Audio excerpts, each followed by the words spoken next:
Halo, ketemu lagi dengan saya, Nini Hecha. Pada awal tahun, hampir semua orang membuat resolusi dan berjanji bahwa tahun ini mereka akan melakukan hal yang lebih baik. Mereka akan berusaha untuk mencapai resolusi mereka, mengubah kebiasaan, dan pada akhirnya mencapai tujuan pada akhir tahun. Membuat resolusi tahun baru adalah hal yang baik, sebab menjadi cara untuk seseorang mengubah dirinya menjadi lebih baik. Sayangnya, resolusi tahun baru yang sudah ditetapkan seringkali tidak terlaksana karena berbagai macam faktor. Menurut sebuah penelitian, bahkan menemukan hanya 8% resolusi yang terwujud. Sedangkan 92% resolusi tahun baru lainnya tidak dapat terwujud. Hal utama yang harus diperhitungkan adalah motivasi dan konsistensi dalam upaya untuk mewujudkan resolusi tahun baru. Nah, kira-kira Anda masuk bagian yang berapa persen nih? Berikut ini tips-tips yang semoga dapat membantu kita, terutama bagi saya sendiri, agar dapat konsisten untuk mewujudkan resolusi. Ya, minimal mendekatilah. Oke, yang pertama, beritahu orang-orang terdekat tentang resolusi Anda. Dengan memberitahu orang-orang terdekat tentang resolusi Anda secara sadar berkomitmen pada mereka. Jika Anda memberitahu seseorang bahwa Anda akan melakukan sesuatu, orang akan mengharapkan Anda melakukannya. Anda tidak hanya membuat komitmen kepada diri Anda sendiri, tetapi Anda juga membuat komitmen kepada semua orang yang Anda beritahu. Manfaat bagus lainnya untuk memberitahu orang-orang tentang resolusi Anda adalah dukungan yang menyertai mereka. Ketika orang yang tepat tahu tentang resolusi Anda, mereka akan mendukung Anda dalam mencapainya. Mereka akan bertindak sebagai jaring pendukung untuk memacu Anda, bahkan ketika Anda berpikir Anda tidak dapat melakukannya. Yang kedua, buat tujuan yang terukur. Jangan repot-repot membuat resolusi yang tidak jelas seperti saya ingin menjadi lebih sehat atau saya ingin lebih bahagia. Beberapa hari Anda akan merasa seolah-olah Anda mencapai tujuan Anda, tetapi di hari lain Anda tidak akan melakukannya. Jadi, tujuan yang tidak berbentuk dan tidak jelas akan membuat Anda merasa tersesat. Buat tujuan terukur seperti saya ingin pergi ke gym 3 kali seminggu, atau saya akan membaca buku minimal 15 menit sebelum tidur setiap malam. Kemudian Anda akan memiliki target yang jelas untuk dibidik. Yang ketiga, tentukan langkah-langkah tindakan yang jelas. Sebagai contoh, Anda tidak dapat menurunkan berat badan atau keluar dari hutang tanpa langkah-langkah tindakan yang akan membantu Anda mencapainya. Buatlah rencana yang mencakup tujuan yang akan menciptakan perubahan. Apakah Anda akan makan buah dan sayur saja untuk makan siang setiap hari agar berat badan Anda turun? Dan atau Anda akan berhenti makan enak sampai Anda melunasi hutang Anda?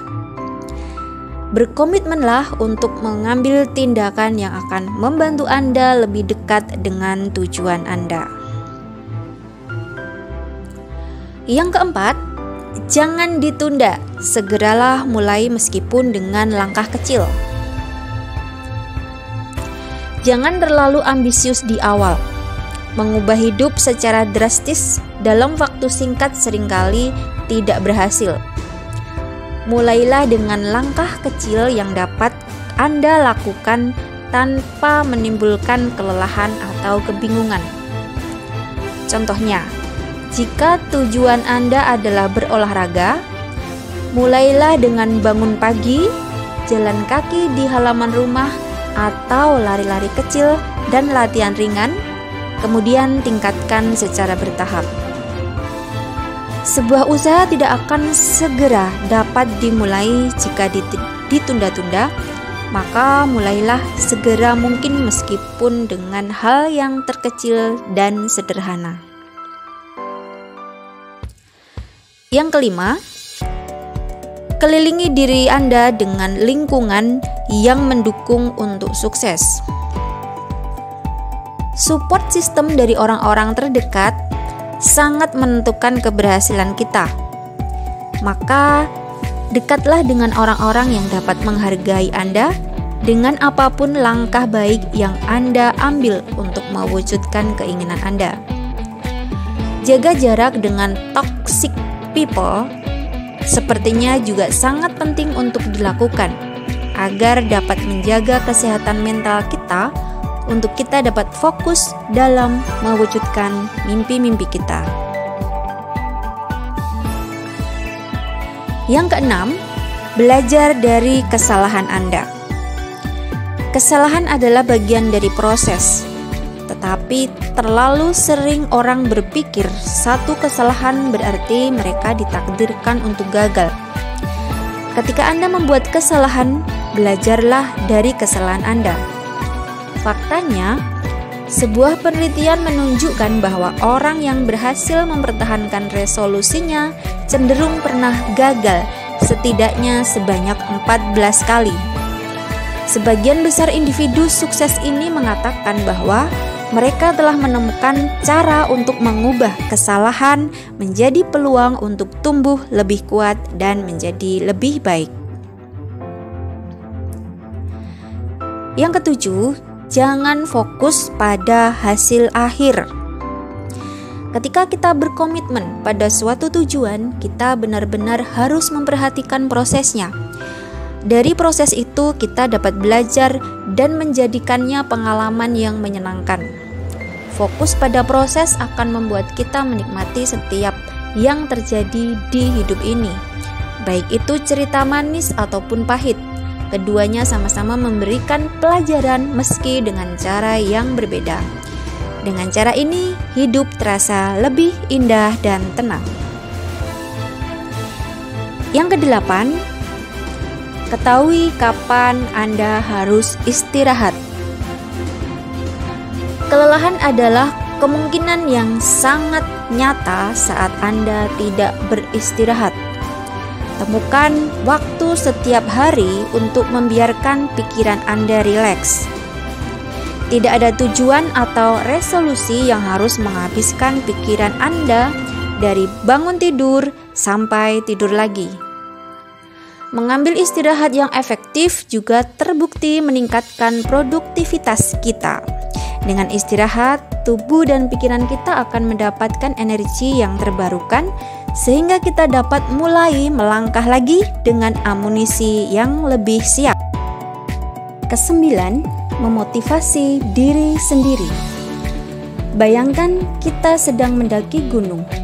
Hanya ada dataran tinggi dan Anda tidak boleh berhenti dan tinggal di sana, tetapi Anda harus melampauinya.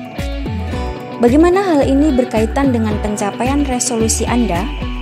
Akan ada hambatan dalam kemajuan Anda untuk mencapainya. Akan ada titik di mana Anda tidak yakin bahwa Anda benar-benar dapat mencapai apa yang telah Anda rencanakan. Bukan hanya dalam resolusi tahun baru Anda, tetapi dalam kehidupan secara umum.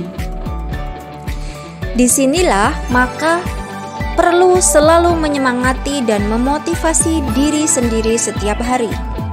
Bayangkan hal membahagiakan yang akan Anda dapatkan jika resolusi Anda terwujud. Atau sebaliknya, bayangkan konsekuensi apa yang akan Anda terima jika resolusi Anda gagal. Itu paling tidak dapat memberikan motivasi kepada Anda untuk dapat selalu berjuang dan tidak menyerah.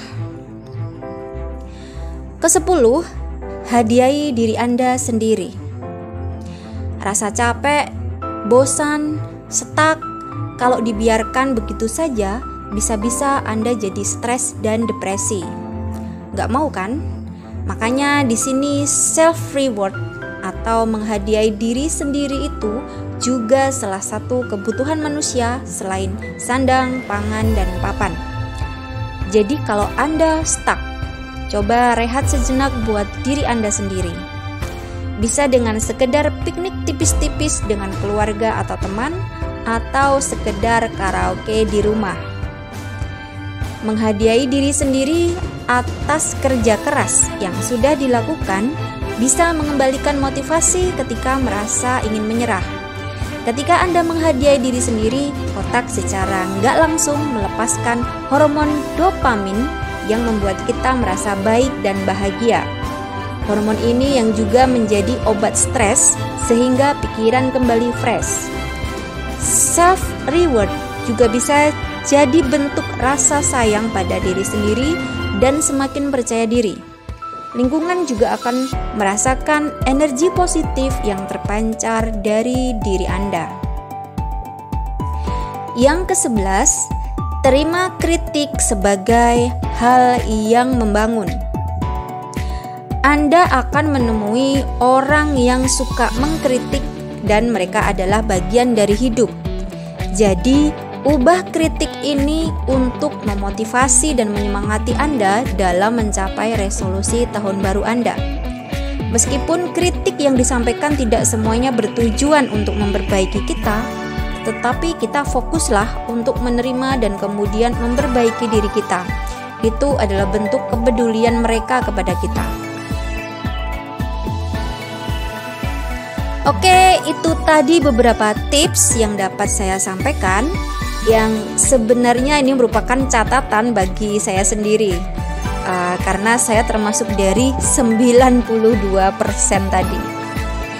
Demikian, semoga kita semua dapat mewujudkan resolusi yang sudah kita susun di tahun ini, atau paling tidak kita sudah mendekati atau mendapat pelajaran dari proses yang kita lakukan.